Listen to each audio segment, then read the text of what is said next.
प्राण प्रीतम वहाँ द्वारिका जाऊने, मित्र कृष्ण संपत्ति उठा लाऊने, मित्र कृष्ण संपत्ति उठा लाऊने।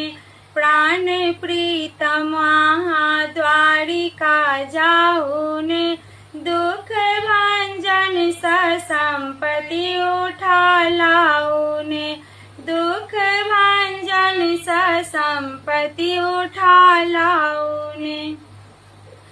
3 दिन सची सहल नहीं होइए रहल, 3 दिन सची सहल नहीं होइए रहल। अब कोना करब हम घड़ा कटहल, अब कोना करब हम घड़ा कटहल। प्राण प्रीतम वहाँ द्वारिका जाऊने, दुख भंजन संपत्ति उठा लाऊने, मित्र कृष्ण संपत्ति उठा लाऊने।